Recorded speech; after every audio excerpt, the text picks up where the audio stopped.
My last Beetlejuice video did really well, so it's time to milk that content!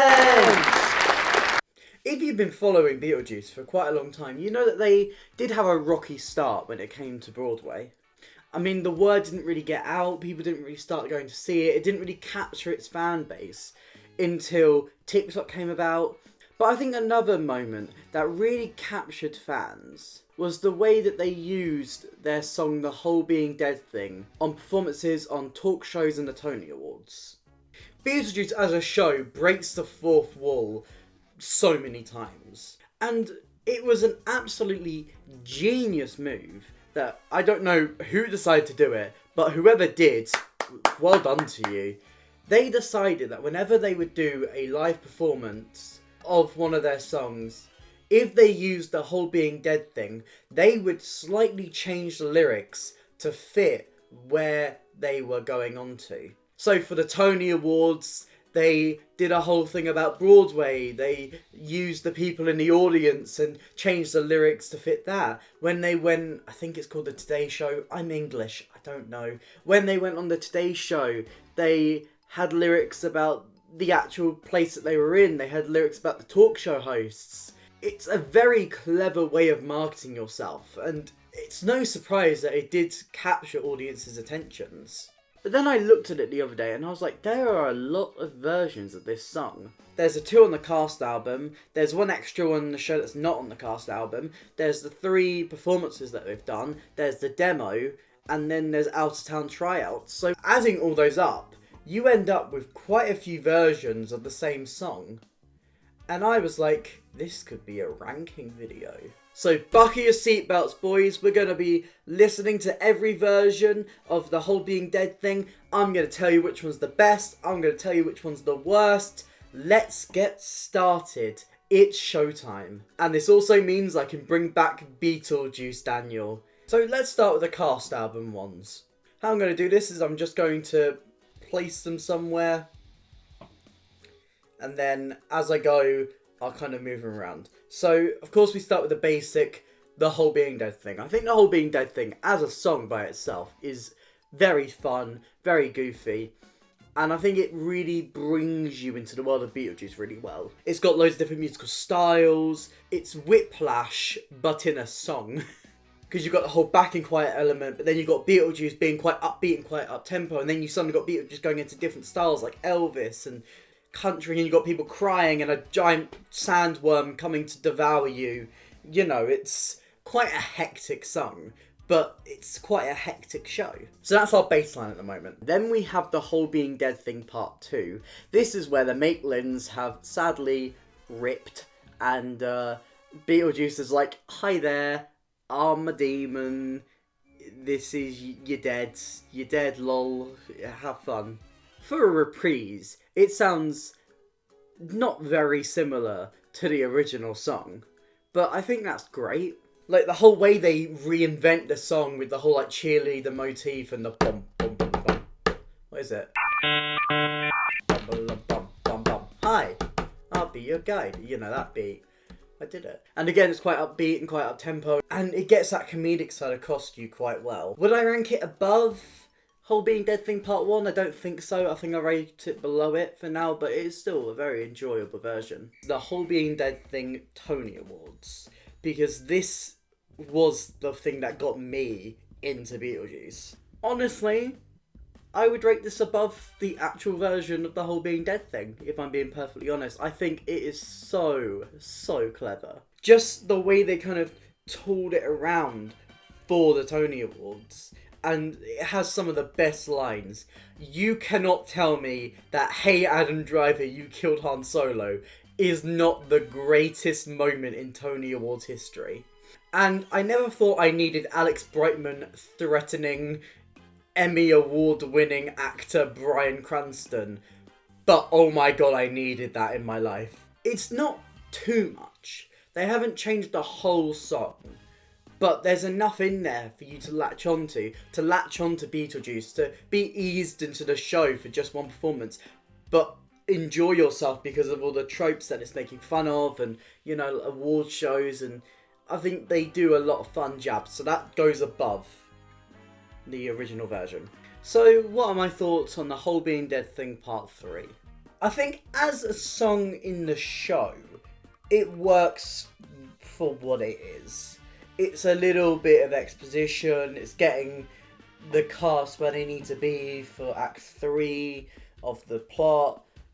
So I can't, fault it too much. But as a song, it's fine. I think it's funny. It's got some funny jabs.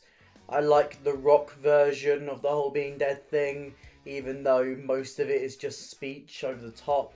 Yeah, that's what it is. It's exposition in the show. It's nothing, special. You can understand why they left it off a cast recording. I think it goes to the bottom at the moment. The Macy's Thanksgiving Day Parade is something I don't really understand because I am English. What's Thanksgiving? I only know the Queen. Thanksgiving as a holiday is just kind of there, isn't it? I don't know. I'm not American. Do you guys really go mad for Thanksgiving over there? You might. I don't know. I don't understand it. I am too English to understand Thanksgiving. From what I heard, people wanted the actual version of the whole being dead thing to be performed at the Macy's Thanksgiving Day Parade. But then they didn't. And they gave us the most changed version of the whole being dead thing. Now, I think for the most part, it's a lot of fun. The way that they did it is, PG enough for the Thanksgiving Day Parade. You can't really have the line about doing so much cocaine here when children are watching. And this version is a lot of fun. It's just a bit of fun. That's what we want from Beetlejuice. Beetlejuice is fun. It's a funny show about death. I'd probably rank it in the middle. I'd probably rank it under the Tony Awards version and under the actual version. I think it's fun. I think it's a lot of fun. I don't understand why you don't find it fun. It's fun. I don't understand Thanksgiving. So as a British person, I'd probably ranking it a little bit lower than I would if I understood Thanksgiving. I've done this in a very weird order. Here is the first performance that Beetlejuice did. This was just before the Tony Awards, and it was on the Today Show. I think out of the 3 performances that they did, this is probably the weakest one. Probably because this is the first one where they were trying to really get into the lyric changes. I think some of them aren't as good. Maybe because I don't watch the Today Show, because, I am British. I still think it's a very good performance.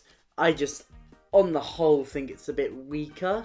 But I mean, it was a lot harder to do because you didn't have such a direct line. With the Tony Awards, you link it to Broadway. With the Macy's Thanksgiving Day Parade, you link it to Thanksgiving. For the Today Show, you link it to the Today Show.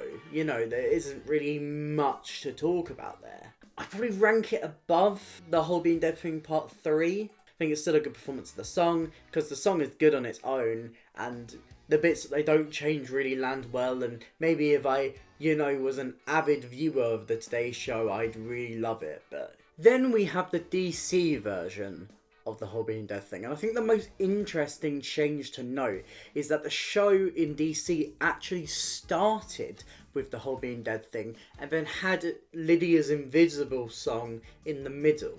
I don't like this change. I really don't. I think the Broadway version is much better because you get the slow start and then Beetlejuice comes in.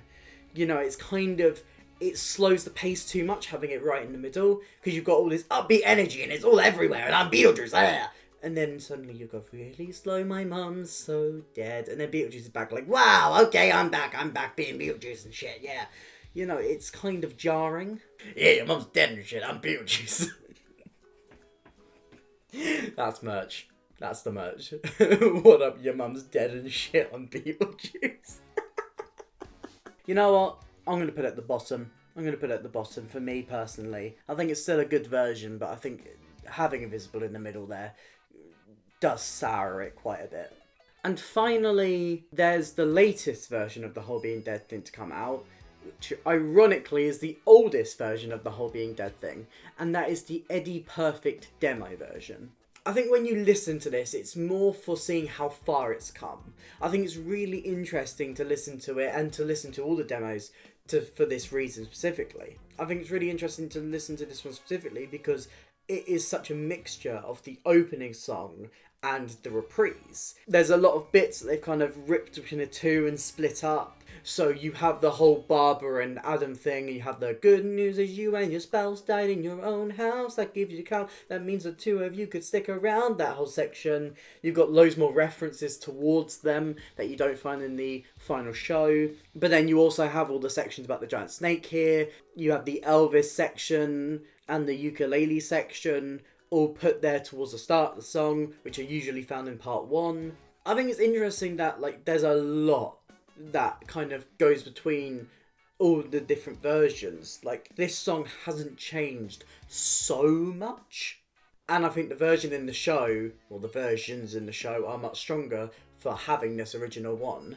But for what it's meant to be a demo. It's really good. It's a really good demo. But remember, theatre is what? Subjective! So what's your ranking of all the versions of the whole being dead thing from Beetlejuice? But if you did enjoy this video, please consider hitting like and subscribe. It really helps me continue what I'm doing, and honestly, I really do appreciate it. You can find some links to some of my other videos on screen right now, and the links to my Twitter, Instagram, Patreon, and merch page are all in the description as well. But that's it for me today, and I'll hopefully see you next time. Bye!